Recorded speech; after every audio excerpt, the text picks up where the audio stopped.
This is the second segment of natural law. We're just doing a quick sort of a check-in round, and the personal law template's kind of what we're working with.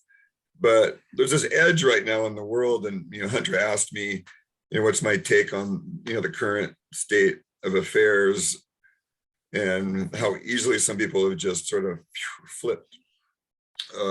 It's like, I lost probably 90% of my colleagues and friends in the last 2 years. It's probably a rough estimate, maybe as low as 70. There's that sort of neutral zone where you don't really know. But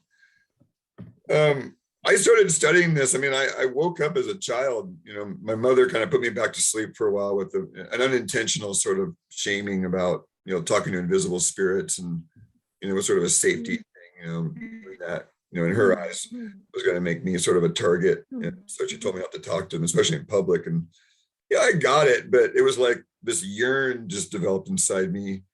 I didn't really understand what it was, and so that was my yearn until age 39 in a silent retreat. It kind of full circled me, if you will, and I realized the yearn was what I had left behind at age 4, and it was like a siren's call. And so people, we've been groomed, Hunter. Humanity's been groomed over many generations, maybe thousands, maybe millennia.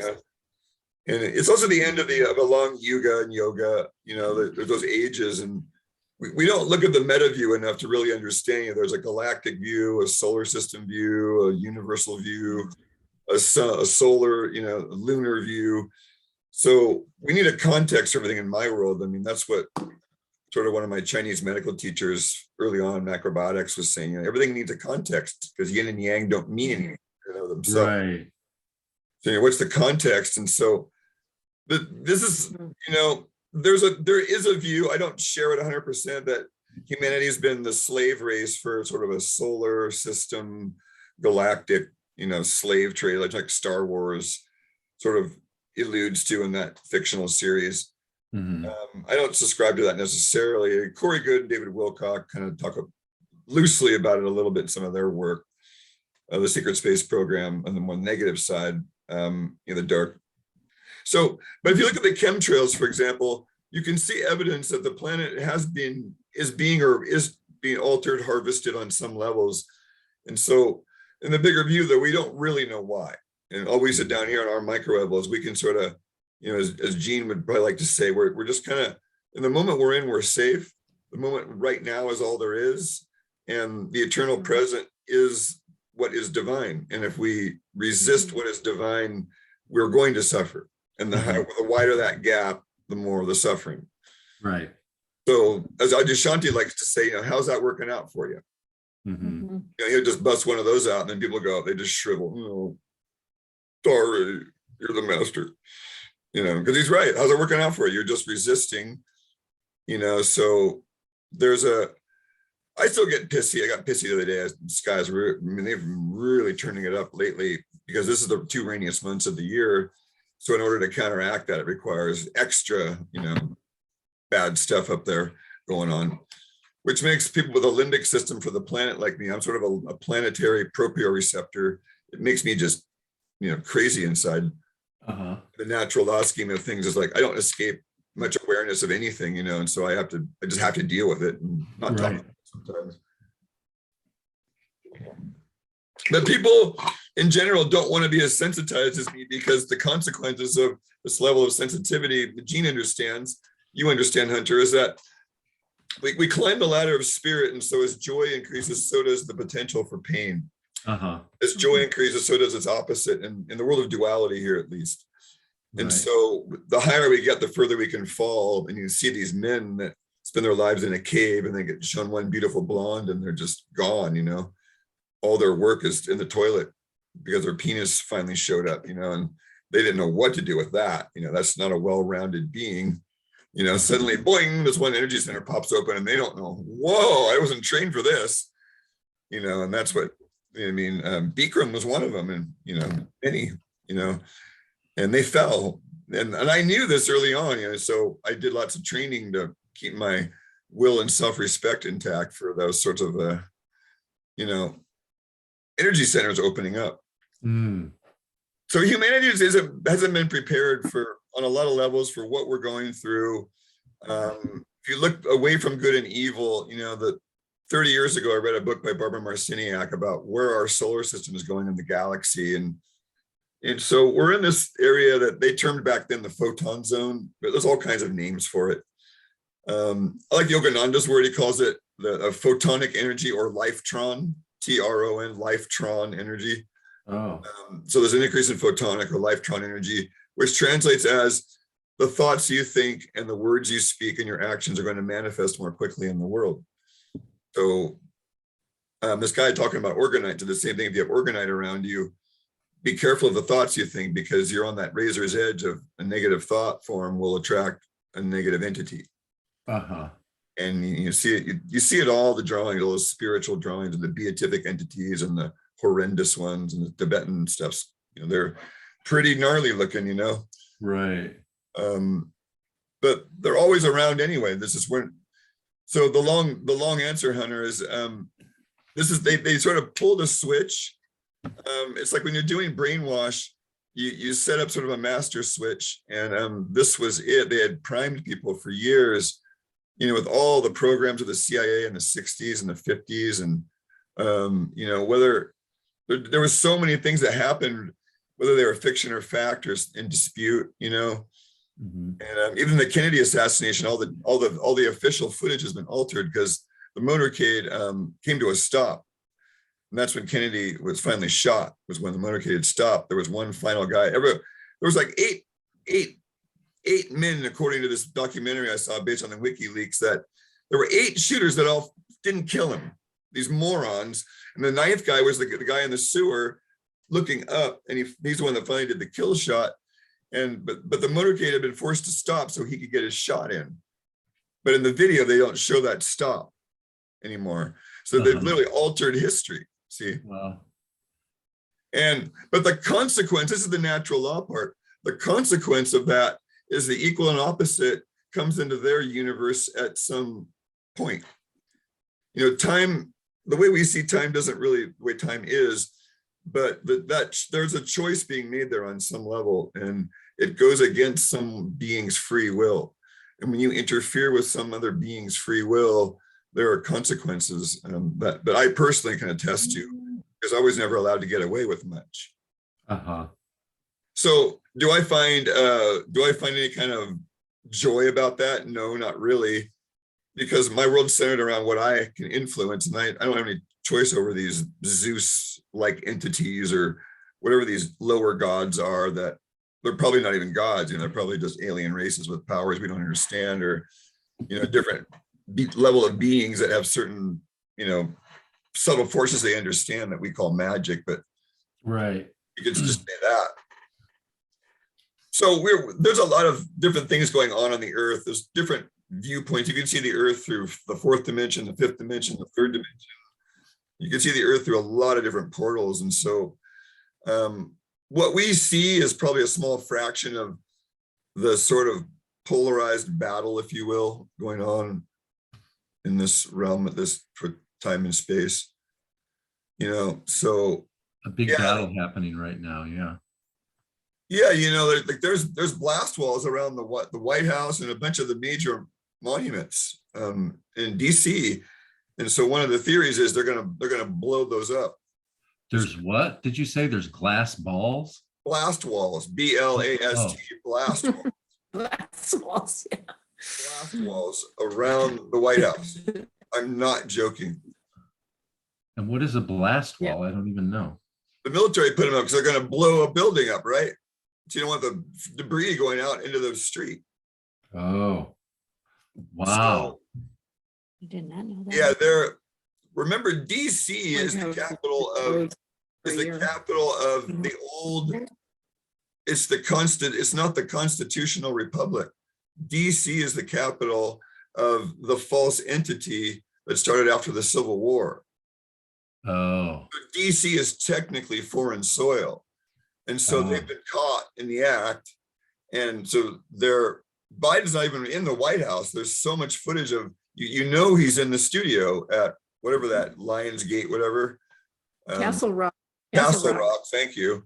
You know, he's in the studio of Castle Rock, and people that know that are just laughing. He's a laughing stock, you know. And it's like the Department of Energy is, you know, like, I mean, I don't even, you know, I'm still on film right here, but the level of how ludicrous it is, how this tiny minority has taken over, you know, is almost ludicrous. That you see how this is what asleepness brings, though, you know, like what asleepness brings in your sleep. And the Taoists have all these warnings, you know, the disordered society is full of loyal patriots. An old Taoist saying, the disordered society is full of loyal patriots.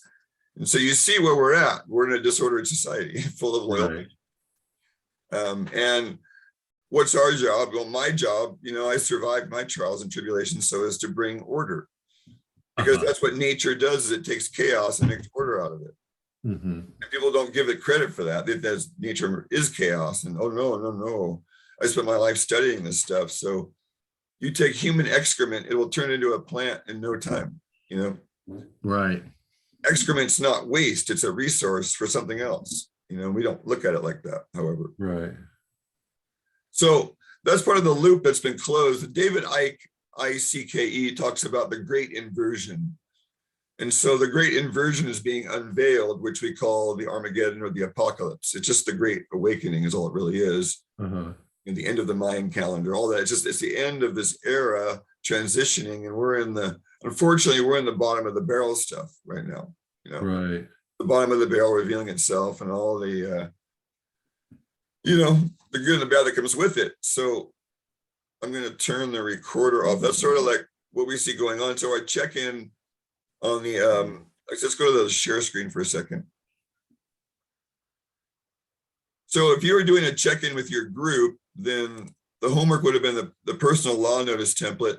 But the area that we're just moving, so we're moving right now, and we're in transit in a temporary but stable living situation out in the mountains. So thanks to a dear friend and his generosity. So, but when we're on our edge, these are the things that, you know, that for me, this is, you know, I don't really have anything to hide. So that's why I put my stuff up. Here's a chopping block, because I've been in so many groups, so I don't care anymore. Like, here I am, you know, I have nothing to hide. So see, I feel ashamed of myself when so we look at some of this, and so I'm doing an update on it. And what I'll do is I'll erase all this and just put my fresh words in and see what I had before. But it allows us to see it sort of progress, and on the level of the ego, it's sort of gratifying. On another level, pride is viewed as a lower form of emotion by the higher entities anyway. But pride is a fun thing to play with in the soul theater, I believe. So, you know, so the juicy ones I thought would be this area here. So if you're doing your homework, you could look at this. What other ways do you cope with life? And see, you could look at which of these behaviors do you use against yourself or others when you feel stressed or challenged. So that's where we are. This is the most relevant area. Yeah. That's a classic one for me. I use intimidating behavior to reassert control. Even if it's just energetically, I'll just beam somebody, and usually they just kind of shrivel unless they know what's up, and then, you know, a little standoff. Bring me up, Scotty. That is fun. See, I sometimes preempt the attacks of others by getting in there first. Right. That's definitely still around. You know, preemptive attack is an opportunist tactic. You know, I'll claim I'm an opportunist myself. Because I speak for plants, and I had a lot of plants screaming at me, you know, and I just can't not hear their screams because it goes through my inner consciousness all day. And so I'm going, I have to move these plants, you know, and whether I like the people I'm with or not, I'm here to do their bidding, at least as one part of my existence. And so there's no choice. Like people say, oh, you have a choice. It's like, no, if I don't do their bidding, you see, I let them all die. Oh, Craigie had bad things happen to him. very bad thing What happened. do you mean? What do you mean move the plants? So they were up on the mountains on his property, and there's just not a stability for the plants that I trust, that they don't trust, if you will. Like, it's not my thought.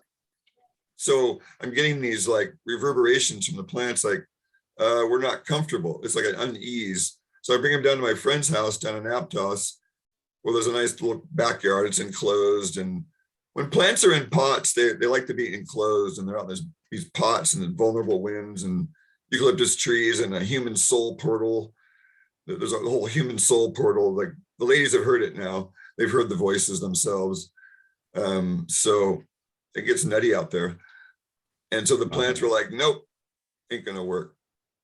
So I had to reassess. And then Gene knows the signs, like there are just signs that one looks for, and I'm looking at signs, and there are beings looking through me, looking at the signs, and I just can't, even if I veto stuff, I've got, I don't know, 50 to 99 entities behind me going, oh, you don't get to veto that, and so it's either comply or suffer.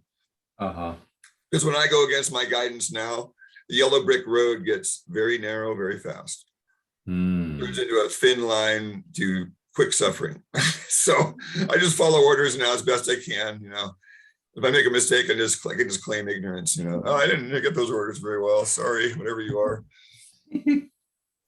But so some of this is still in place.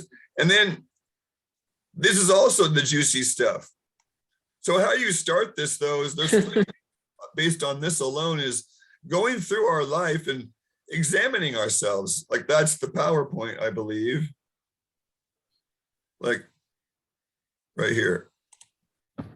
We examine ourselves. See, that's what we're doing. We're picking ourselves apart. That's what the personal law template is. Where's our blank chalkboard place? Where's the space between our thoughts? And so, this brings us to, after our little check-in here, generally we do a little breathing exercise, because the check-in is kind of like what we call leaving the world outside behind. We call it the outer check-in in the Mankind Project.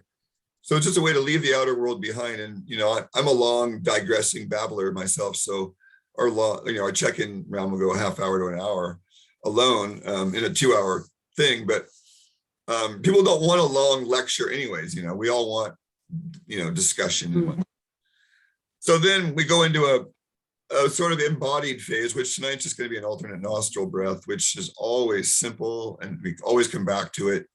Like Adyashanti talks about, the simple is what we avoid. Why? Because we're in this world of complexity and acquisition. We forget the simple, which is just do even 3 rounds of alternate nostril. And there's a definite change in our being. And part of it's the whole psychological thing of, if you can distract yourself away from a bad thought for a minute, then the system will reset and change.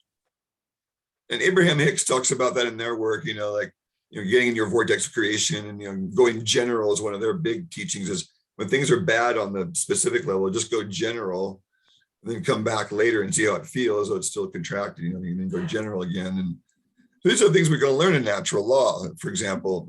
So beginner mind is a really important point, but we don't get to beginner mind by often by ourselves. Often we need help. So that's the jigsaw puzzle effect there. So this check-in is kind of about. Anything else in here? We'll get to that in a minute. So back to. So this is the general template here. So if you remove the general Craig, if you want to start. Are we checking in or not? I'm a little confused. Oh, I'm not done with the check-in lecture part. We're going to do that offline. So if you're watching this video, then you do your check-in offline, because people's confidential check-in generally is not something we want to tape and show to the public. A summary is good. So that's what we're doing with the material.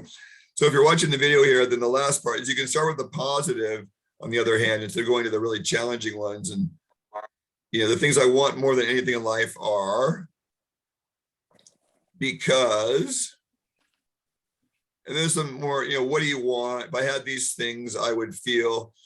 And this was the work that I did when I started at age 15 in high school. I mean, I was doing this work. It's amazing to see it so long later in my life. Like, to me, this was basic level stuff. Like, if I had all the money in the world, what would my passions be? Because I was a big dreamer, it's like, I wasn't going to settle for McDonald's and fast food working, like never. So it's amazing to me to see it this far later in my life that some people haven't even thought about this stuff. So for some people that have been in more beaten down place, you want to start here where the positive part is. But if you're in a challenging time in your life and you've done some work, then I suggest you go down to the challenging ones and challenge yourself to take a look at yourself. That's why I just showing the distinction now. So you can do your check-in now, and then we'll have a little teaching piece. We're also going to do an alternate nostril as part of our embodied work to get our group a little tighter and ourselves a little more centered ourselves. So we'll see you all in a few minutes, and we'll come back, turn off recording.